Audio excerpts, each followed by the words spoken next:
प्रेम पाना पांडुरंगे पाजी प्रेम पाना पांडुरंगे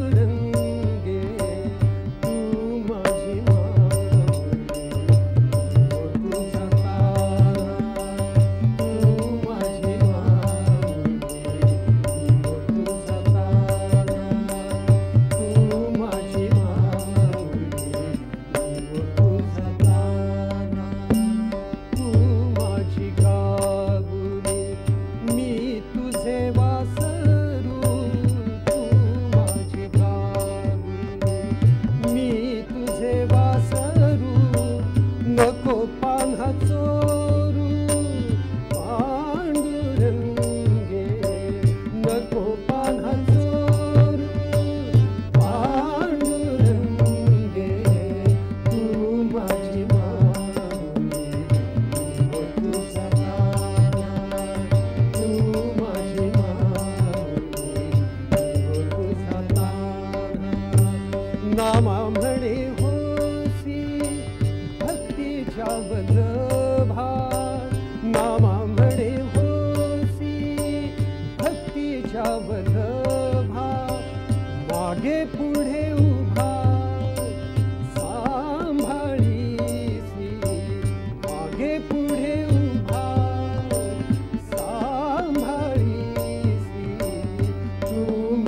माझी माऊली तू सताना तू माझी माऊली तू सताना तू माझी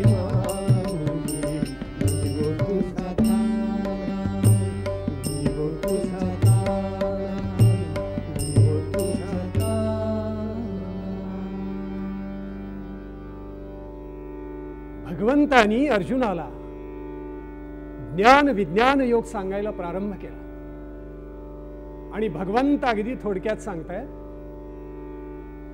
सगळी जी दृश्य सृष्टी ती सत्य मानणं म्हणजे अज्ञान, पंचेंद्रियाला प्रत्ययाला येणारे ही सृष्टी किंवा विश्व म्हणजे विज्ञान, आणि ज्याच्यामुळे या अज्ञान आणि विज्ञान दोन्हीचा निराश होतो आणि परमात्म्याचा लाभ होतो त्याला ज्ञान म्हणतात. पण हे ज्ञान तारतम्यानं आणि विवेकानं वापरायचं असतं, त्याला अत्यंत महत्व आहे. भगवंतानी आपल्या चरित्रामध्ये स्वतःच्या उदाहरणांनी हे दाखवून दिलेले आहे की विज्ञान आणि ज्ञान दोन्हीचा उपयोग तारतम्यानं करावा, किंबहुना विज्ञानाला ज्ञानाचा अधिष्ठान असावा. गंमत अशी झाली की एकदा अश्वत्थामा द्रोणाचार्यांचा पुत्र द्वारकेमध्ये गेला आणि भगवंतांना म्हणतोय, भगवंता आपली मुद्दाम भेट घेण्यासाठी आपल्या दर्शनासाठी मी आलो. भगवंतांनी अतिशय प्रेमाने त्याचं स्वागत केलं. भगवंत म्हणताय, अश्वत्थाम्या, अरे तू द्रोणांचा पुत्र, द्रोण आम्हाला गुरुस्थानी आहे, म्हणजे तू साक्षात गुरुबंधू झालास, ये तुझं स्वागत आहे. द्वारकेमध्ये काही दिवस अश्वत्थामा अतिशय प्रेमानं राहिला, पण त्याच्या अंतरंगातला भाव तो मात्र वेगळा होता. एके दिवशी भगवंतांना तो म्हणतोय, भगवंता मी जे मागीन ते मला द्याल. भगवंत सगळी सृष्टी निर्माण करतात, वैश्विक मन वाचतात, त्यांना अश्वत्थाम्याचं मन वाचणं काय अवघड होतं. म्हणून ते म्हणाले, तथास्तु, तुला जे हवे ते मी देतो. अश्वत्थामा इतका आनंदित झाला, तो म्हणाला, भगवंता तुमचं सुदर्शन चक्र मला पाहिजे. भगवंत हसले. अश्वत्थाम्याला शस्त्रागारामध्ये नेलं आणि सांगितलं, ते पहा सुदर्शन चक्र आहे, घेऊन जा. अश्वत्थाम्याला ते उचलता येईना. त्यावेळी तो चक्रावून गेला. तो म्हणाला, भगवंत मला उचलता येत नाही. भगवंत म्हटले, हेही मला ज्ञात आहे.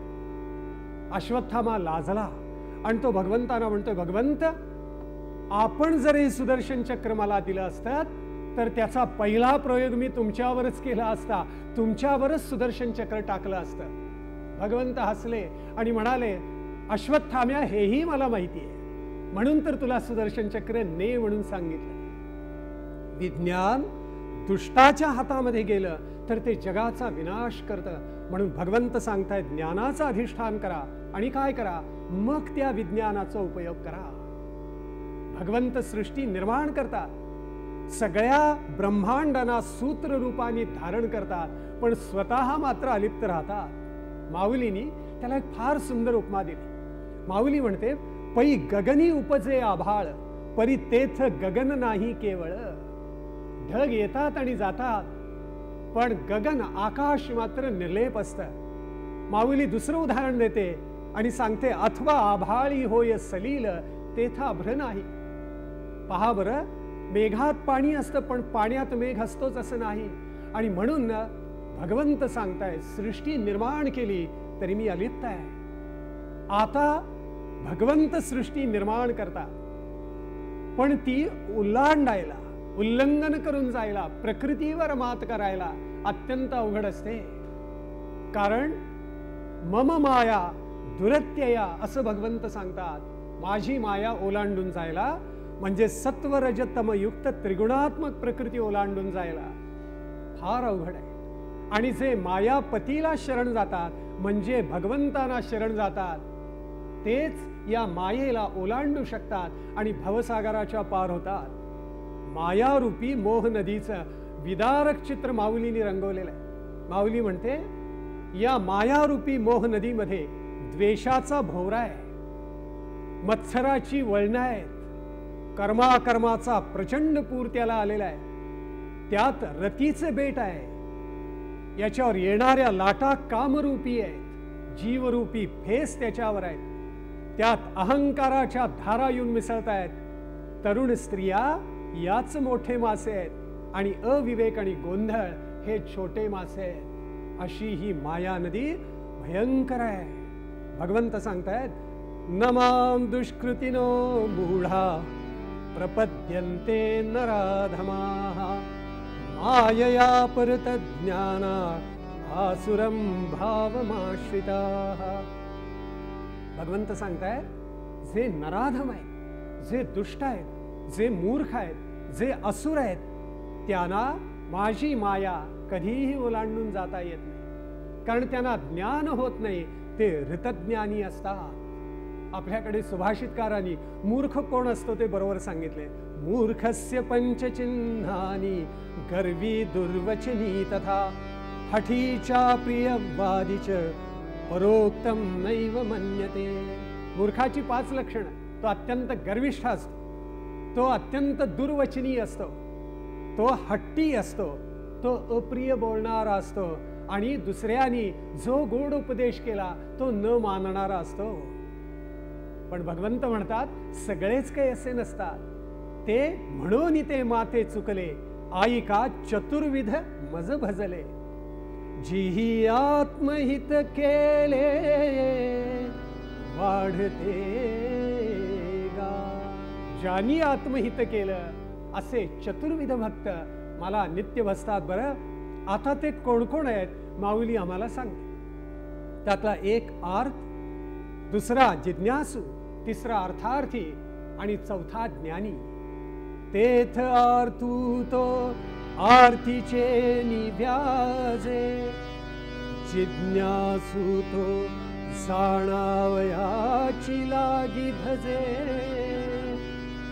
तिजेनी तेणे इच्छिजे अर्थसिद्धी. अर्थसिद्धी प्राप्त करणारा तिसरा म्हणजे अर्थार्थी लाभ करून घेणारा तिसरा, जिज्ञासू ज्याला ज्ञानाची ओढ आहे, परमार्थाची ओढ आहे, जो मुमुक्ष आहे तो दुसरा, आणि आर्त भावानं साध घालणारा तो पहिला. द्रौपदीने ज्या ज्या वेळेला संकट आलं त्या त्या वेळेला परमेश्वराला आर्त भावानं साध घातलेली आहे. ध्रुव आणि उद्धव हे दोघही जिज्ञासू अर्थार्थीची उत्तम उदाहरण आहेत. ध्रुव अर्थार्थी होता, उद्धव जिज्ञासू होता, आणि म्हणून परमात्म्याच्या जवळ, भगवान श्रीकृष्णांच्या जवळ ज्ञानाचा बोध करण्यासाठी उद्धवानी प्रार्थना केली. पण माऊली म्हणते हे तिन्ही चांगले, पण परमेश्वराला अत्यंत प्रिय कोणता, तर चौथा म्हणजे ज्ञानी भक्त. मग चौथियाचा ठाई काहीची करणे नाही, म्हणून भक्तू एक पाही ज्ञानिया जो. हा ज्ञानी भक्त खरा, कारण तो परमेश्वराला झोंबतो, परमेश्वराला जाऊन भिडतो, परमात्म्याच्या ठिकाणी तल्लीन होतो, तद्रूप होतो, असं माऊली म्हणते. म्हणून या पुलालिया हिताचे निलोभे, मज आवडे तोही भक्त झोंबे, परिमीची करी वालभे, ऐसा ज्ञानिया एकू. आपल्या हिताच्या लोभानं हा ज्ञानी भक्त भगवंताच्या चरणावर शरण जातो, अनन्य गतिक होतो, आणि जीवात्मा परमात्म्यात मिसळून टाकतो. वस्तुतः भगवंतानी म्हटलेलं आहे, उदारा सर्व एवैते, म्हणजे आर्थ असो, अर्थार्थी असो, जिज्ञासू असो, सगळेच उदार आहेत. पण भगवंत म्हणतात ज्ञानी भक्त म्हणजे माझा साक्षात आत्मा आहे. एरवी ज्ञानिया जो म्हणिजे, तो चैतन्यची केवळ माझे, हे न म्हणावे परी काय कीजे, न बोलणे बोलो. काय भगवंत गोड सांगताय. भगवंत म्हणतायत हा ज्ञानी भक्त म्हणजे साक्षात चैतन्य रूप आहे, तो माझं जणू काही चैतन्यच आहे. तो कसा असतो, नदी जशी सागराला जाऊन मिळते तसा तो माझ्यात मिसळून जातो. आईच्या वात्सल्यासाठी लेकरू जसं आईकडे धावतं आणि प्रेमानं तिच्या गळ्याला मिठी मारतं, तसा हा जीवात्मा, हा ज्ञानी महापुरुष मला शरण येतो आणि माझ्यामध्ये मिसळून जातो. आणि म्हणून नामदेव महाराजांनी म्हटलं ते काही खोटं नाही. नामदेव महाराज म्हणतात, तू माझी माऊली, मी वो तुझा तान्हा, पाजी प्रेम पान्हा पांडुरंगे. तू माझी गाऊली, मी तुझे वासरू, नको पान्हा चोरू पांडुरंगे. तू माझी पक्षिणी, मी तुझे अंडज, सारा घाली मज पांडुरंगे. तू माझी हरिणी, मी तुझे पाडस, तोडी भवपाश पांडुरंगे. नामा म्हणे होसी, भक्तीच्या वल्लभा, मागे पुढे उभा सांभाळीसी. असं अलौकिक सामर्थ्य या ज्ञानी भक्तांनी प्राप्त केलेलं असतं. कारण या ज्ञानी भक्ताला चराचर सृष्टीमध्ये केवळ त्या परमात्म्याचं दर्शन होत असतं. तो श्रेष्ठ ज्ञानी भक्त कसा असतो, भगवंत सांगतात, बहूनाम जन्मनाम म्हणते ज्ञानवान मां प्रपद्यते, वासुदेव सर्वमिति समहात्मा सुदुर्लभः. बहुना जन्मना म्हणते ज्ञानवान मां प्रपद्यते, आणि तो कसा असतो, वासुदेव सर्वमिति समहात्मा सुदुर्लभः. सगळ्या चराचर सृष्टीला जो वासुदेवच मानतो, किंबहुना वासुदेवाचंच प्रत्यंतर त्याला येतं, त्याला काय म्हणायचं, त्याला साक्षात म्हणतात. तो सुदुर्लभ असा महात्मा आहे, तो खरा ज्ञानी भक्त आहे. माऊली म्हणते, हे समस्त ही श्री वासुदेवो, ऐसा प्रतीती रसाचा वोतला भावो, म्हणून भक्तान माझी रावो, आणि ज्ञानिया तोची। हे समस्त ही वासुदेव ऐसा प्रतीती रसाचा ओतला भाव। सर्वं विष्णुमयं जगत सर्वं खल्विदं ब्रह्म याची साक्षात आत्मप्रचिती जर कोण घेत असेल तर हा ज्ञानी महात्मा घेत असतो। तो महात्मा धनुर्धरा पवाडू होय चराचरा दुर्लभू अथी म्हणून ज्ञानेश्वर महाराजांनी त्याचं वर्णन केलेलं आहे। ज्ञानोबा म्हणतात की असा जो आत्मज्ञानी तो मला येऊन मिळतो, पण जे नराधम असतात जे दुष्ट असतात ते फार वाईट, ते ऋतज्ञानी असतात। ऋतज्ञानी हा शब्द आत्मज्ञानीच्या विरुद्ध आहे। आत्मज्ञानी परमात्म स्वरूप होतात, देहात्मबुद्धी टाकतात, जीवबुद्धी टाकतात आणि ईश्वर रूप होतात। ऋतज्ञानी मात्र आपल्या इंद्रियांचे आपल्या देहबुद्धीचे दास असतात। भोगासाठी विषय लालसेसाठी ते हीन दीन झालेले असतात। काम हाच त्यांचा आणि तो सुद्धा धर्माला अनुकूल नव्हे तर धर्माच्या विरुद्ध असलेला काम, त्या कामाच्या संसर्गानं त्यांच्या ज्ञानाचा दिवा मालवतो। धर्माच्या विरुद्ध असलेला काम हाच त्यांचा पुरुषार्थ होतो। ते स्वतःचाही नाश करतात, समाजाचा राष्ट्राचाही घात करतात। म्हणून माऊली सांगते ऋतज्ञानी नको, आत्मज्ञानी हवा।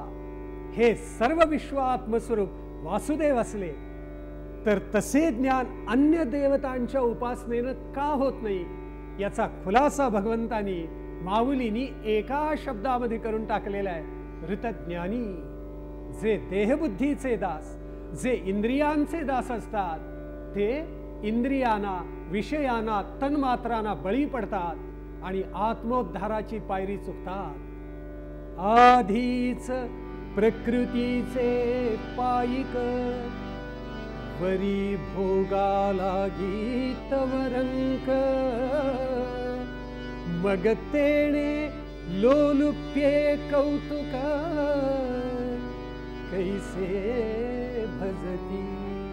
अगोदरच प्रकृतीचे पायिक माऊली म्हणते, त्यात भोगालागी भोगाच्या मागे धावून राव व्हायची ऐवजी रंक झालेले असतात।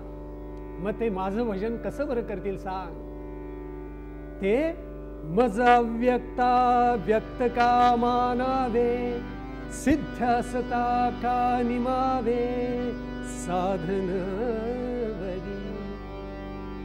मी अव्यक्त आहे आणि तरी सुद्धा मला व्यक्त मानतात असे ते दुष्ट असतात। वस्तुतः भगवंतांचं सामर्थ्य असं आहे की भगवंत मायेतून म्हणजे त्रिमितीतून सृष्टीकडे पाहतात किंवा योग मायेच्या सामर्थ्याने सृष्टी निर्माण करतात। स्थल काल आणि कार्यकारण भाव ही त्रिमिती आहे। या त्रिमितीच्या खाली सृष्टी आहे आणि त्रिमितीच्या पल्याड कोण आहे? योगमायेच्या पल्याड हा परमात्मा परमेश्वर आहे। पण सामान्य जनांना जे प्रकृतीचे पायिक असतात त्यांना या त्रिमितीच्या अतीत होता येत नाही, योगमायेच्या अतीत होता येत नाही, देहात्म बुद्धीच्या पलीकडे ते जाऊ शकत नाहीत आणि म्हणून ते देहबुद्धीचे दास होतात। भगवंत सृष्टीकडे कसे पाहतात? आपल्याकडे एक सुंदर उदाहरण दिलं जातं। एखादा वरिष्ठ अधिकारी असतो आणि त्याची जी खोली असते त्याला विशिष्ट प्रकारची काच लावलेली असते। त्या काचेतून बाहेरचे सगळे व्यवहार त्याला दिसतात। कोण काम करते, कोण आळशीपणाने बसलेलं आहे, या काचेतून त्या वरिष्ठाला सगळं दिसत असतं। पण ती काच अशी असते की बाहेरच्या माणसाला त्या काचेतून आत आपला वरिष्ठ अधिकारी काय करतोय हे मात्र दिसत नाही। भगवंत योग मायेच्या काचेतून बाहेर पाडतात आणि सर्व सृष्टीचे व्यवहार कसे चाललेत हे त्यांच्या बरोबर लक्षात येते। आणि म्हणून परमात्मा परब्रह्म हा निर्गुण निराकार आहे आणि माया मात्र सगुण साकार आहे। समर्थ रामदासांनी त्याला एक सुंदर उदाहरण दिलं। समर्थ म्हणतात, ब्रह्म निर्गुण निराकार माया सगुण साकार ब्रह्मास नाही पारावार मायेस आहे। ब्रह्म कसं आहे? निर्गुण निराकार निर्लेप अलिप्त आहे, पण माया मात्र सगुण साकार आहे आणि म्हणून मायेमध्ये सर्व प्राणी भ्रमत असतात। ब्रह्म या सगळ्याच्या अतीत आहे, पण मायेला मात्र हे अतीत पण नाही, ती प्रकृती आहे, साम्यावस्था ढळलेली. माऊलींनी एक इतकं अप्रतिम उदाहरण दिलेलं आहे. माऊलींनी एक अतिशय सुंदर रूपक मांडले. माऊली म्हणते, या प्रकृतीत कसं होतं, देहात्मबुद्धीचे दास कसे होतात, अहंकार आणि देह यांचं एकमेकावर प्रेम जडतं. हे प्रेम जडलं रे जडलं की त्यांचा विवाह होतो आणि त्यांच्या पोटी इच्छा नावाची मुलगी जन्माला येते. मग ती ज्या वेळेला कामरूपी तारुण्यात येते त्यावेळी तिचं द्वेषाशी लग्न लागतं. द्वेषाशी लग्न लागलं की त्यांच्या पोटी द्वंद्व मोह जन्माला येतो. मग त्याचा जो अहंकार तो त्याला वाढवतो. हा द्वंद्व मोह सात्विकतेला सदैव प्रतिकूल असतो. आशारूपी रसानं तो परिपुष्ट झालेला असतो.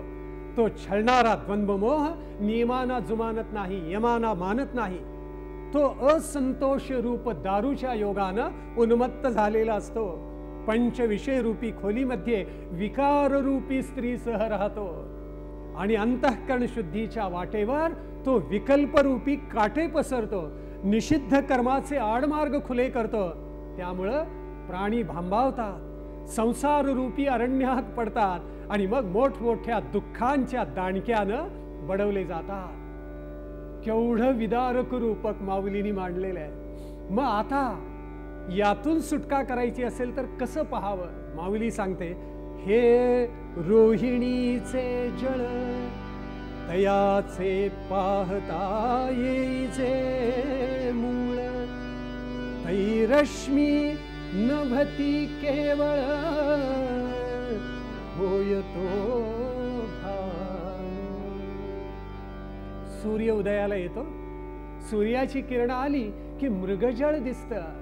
पण मृगजळ हे काय सूर्याला लिप्त करू शकत नाही. म्हणून मृगजळ ही प्रातिभासिक सत्ता खोटी आहे हे मानावं. व्यावहारिक सत्ता तात्पुरती आहे हे समजावून घ्यावं आणि त्याच्या पल्याड असलेली पारमार्थिक सत्ता एकमेव सत्य आहे हे ध्यानात घ्यावं आणि आपण अन्य गोष्टींचा त्याग करावा. प्रातिभासिक व्यावहारिक सत्ता टाकावी आणि पारमार्थिक सत्तेकडे धावावं असं माऊली आम्हाला सांगते. आता ज्ञान विज्ञान योगाचा समारोप करत असताना भगवंत अर्जुनाला सांगतात, अरे मरणाच्या वेळेला जे माझं अनुसंधान ठेवतात, मला कधी विसरत नाहीत, त्यांना मोक्षाची प्राप्ती अपरिहार्यपणे आहे. जे ब्रह्म काय जाणतात, अध्यात्म काय जाणतात, कर्म म्हणजे काय ओळखून घेतात, ज्यांना अधिभूत अधिदैव अधियज्ञ म्हणजे काय कळतं, ते केवळ माझंच अनुसंधान ठेवतात आणि देह पडण्याच्या वेळेला माझं भान ठेवतात. परमात्म्याचा भाव त्यांच्या चित्तामध्ये जागतो आणि त्याचा परिणाम असा होतो की ते मलाच येऊन मिळतात. असे पुरुष कृतार्थ असतात. पण परमात्म्याचं भान ठेवलं नाही तर मात्र ते पुन्हा जन्म मृत्यूच्या चक्रात अडकून जातात. म्हणून थोर जन कोण की जे वासुदेव सर्वमिती हे जाणतात, हे सर्व विश्व वासुदेव आहेत असे जे प्रचिती घेतात, आत्मानुभूती घेतात, असेच महात्मे थोर जन असतात. म्हणून माऊली सांगते की देवाची द्वारी उभे राहा, एक क्षण द्या हरिमुखे म्हणा, कृतार्थ होऊन जाल.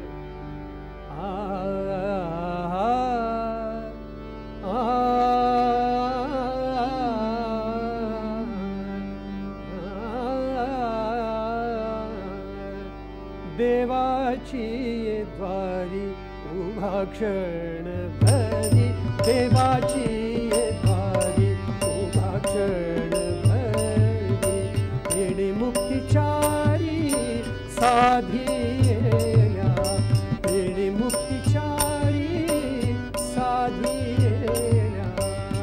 हरिमुखे म्हणा, हरिमुखे म्हणा, हरिमुखे म्हणा, हरिमुखे म्हणा, हरिमुखे म्हणा, हरिमुखे म्हणा. पुण्याची गणना कोण करी, पुण्याची गणना कोण करी. हरिमुखे म्हणा, हरिमुखे म्हणा, हरिमुखे म्हणा,